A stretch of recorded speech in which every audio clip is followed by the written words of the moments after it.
नमस्कार, मैं हूं आपके साथ रोहित। एशिया कप के सुपर 4 मुकाबलों में लगातार 2 मैचों में बुरी तरह से हारने वाली टीम इंडिया का फाइनल में पहुंचने का सफर अब लगभग खत्म हो चुका है। अब उसे बाकी मैचों पर ही निर्भर होना पड़ेगा और दूसरी टीमों पर। लेकिन इसके बावजूद टीम इंडिया का रन रेट इतना भी खास नहीं है कि वो फाइनल में पहुंच जाए।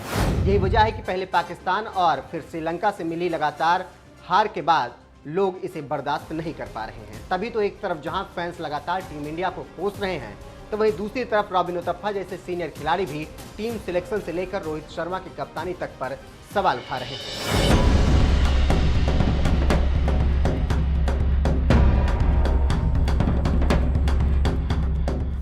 दरअसल श्रीलंका के खिलाफ मिली बुरी हार के बाद से ही टीम सिलेक्शन और रोहित शर्मा की कप्तानी पर लगातार सवाल उठ रहे हैं।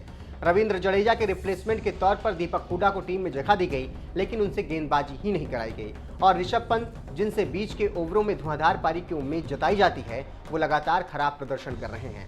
लेकिन इसके बावजूद दिनेश कार्तिक जैसे सीनियर खिलाड़ी पर उन्हें तरजीह दी जा रही है। टीम इंडिया के इन्हीं फैसलों को लेकर दिग्गज खिलाड़ी रॉबिन उथप्पा का भी गुस्सा अब भड़क उठा है। मैच के रिव्यू के दौरान रॉबिन उथप्पा ने कहा, देखिए, पहली पारी में यह इतना आसान नहीं था। विकेट हल्का सा तेज था, हालांकि यह कहकर आप बच नहीं सकते। हमको पहले से ही पता था कि विकेट ऐसा होने वाला है, तो उसी हिसाब से प्लान करना चाहिए। यदि ऐसा नहीं करेंगे तो स्कोर के 190 तक कैसे लेकर जाएंगे। हमारी टीम में वही समस्याएं हो रही हैं कि बीच के ओवर में रन रेट ऊपर नहीं जा रहा। इस वजह से हम 15-20 रन पीछे रह गए, या कहें कि गेंदबाजों को लक्ष्य का बचाव करने के लिए नहीं मिले।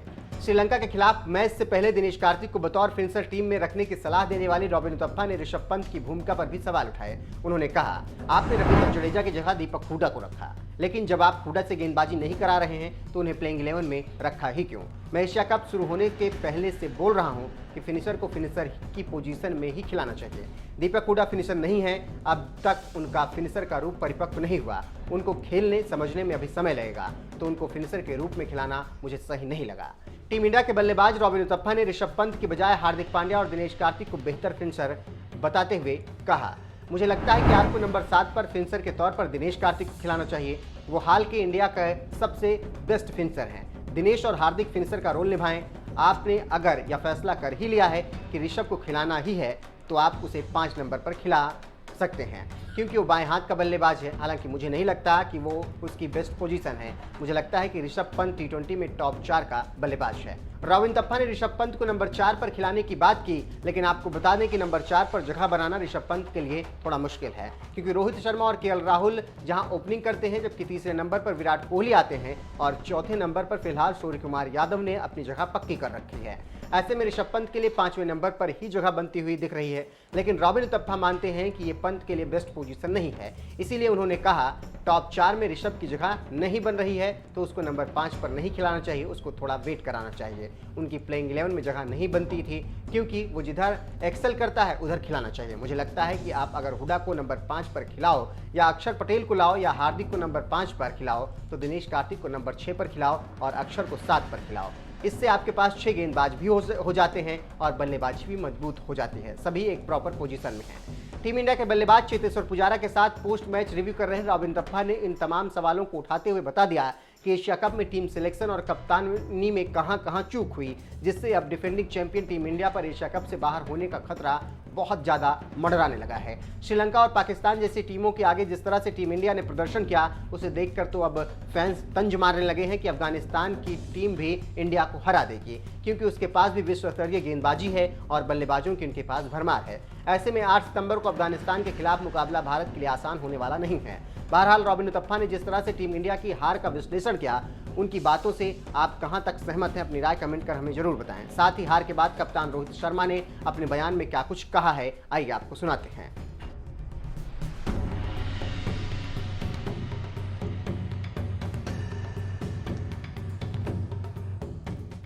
नहीं, देखिए, जैसे जिस तरीके से हमने पहला 6 ओवर खेला, जितने रन हमको करने थे हम उतने रन नहीं कर पाए क्योंकि विकेट चली गई थी। उसके बाद हमको थोड़ा मोमेंटम मिला और उसके बाद आई थिंक हम थोड़ा अच्छा कैपिटलाइज कर सकते थे। जिस तरीके से हमारा पावर प्ले के बाद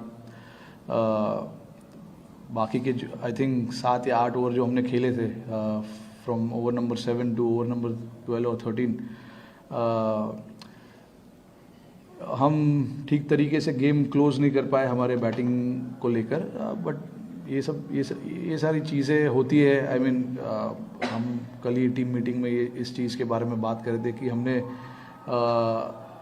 कितनी अच्छी तरीके से डेथ ओवर की जो सिचुएशन होती है उसको संभाला है, उनको खेला है, और मिडिल ओवर्स के जो पीरियड होते हैं उसमें अच्छा खेला है। तो होता है ऐसा कभी कभी, आप जिस तरीके से खेलना चाहते हो, जिस तरीके के सिचुएशन में आप हो और जिस तरीके के सिचुएशन में आपको टीम को लाके रखना है, वो कभी कभी नहीं होता है। तो बट आई स्टिल फेल्ट कि 10 से 12 रन हम शॉर्ट थे, but 175 was a decent score to defend. It's not like कि ये स्कोर एकदम ही छोटा है या आराम से चेज़ हो जाता है, क्योंकि हमने देखा है इस ग्राउंड पे कि अगर आप अच्छा स्टार्ट भी करते हो और उसके बाद मिडिल ओवर्स में विकेट लेते हो तो आपको एक चांस मिलता है। और जैसे हमें भी आज चांस मिला था, उनकी जो शुरुआत हुई थी, पहले जो 6 ओवर में उन्होंने बैटिंग की, आई थिंक पावर प्ले में 55 रन के आसपास उन्होंने कुछ बनाया। उसके बाद भी जो नेक्स्ट 3 या 4 ओवर थे उसमें भी उन्होंने काफ़ी रन बनाया। तो डेफिनेटली हम लोग अंडर प्रेशर में थे, बट हमारे स्पिनर्स ने आके एक उम्मीद जताई हमारे सारे हम लोगों के अंदर, बट इवेंचुअली गेम क्लोज नहीं कर पाए, बट ऐसे चीज़ें होती है। रोहित, मेरा सवाल डेथ ओवर पे ही है, क्योंकि बैक टू बैक 2 गेम हमने देखे, वो भी जैसे एक्सपीरियंस वो बॉलर कहीं ना कहीं एक्सपेंसिव साबित हुए। आगे अगर हम वर्ल्ड कप को देखते हैं तो यही एक जो हमारे पास गेंदबाजों की कहीं ना कहीं बैकअप प्लान या वरी है ऐसे कैप्टन?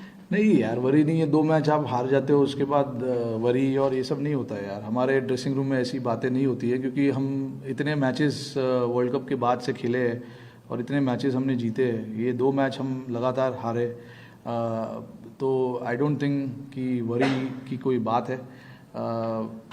एक्सपीरियंस प्लेयर्स भी आउट होते हैं, एक्सपीरियंस प्लेयर्स रन भी खा जाते हैं, तो ये सब नॉर्मल चीज़ें हैं, ये होती रहती है सारे गेमों में। तो आई डोंट थिंक कि हमें इन चीज़ों पे वरी करना चाहिए, क्योंकि भुवी जो है इतने साल से खेल रहे हैं, इतने सालों से उन्होंने हमारे लिए काम किया है डेथ ओवर में और मैचेस जीता है इतने। तो 1 या 2 मैचेस से हम शायद उनको जज नहीं कर पाते, करना चाहिए।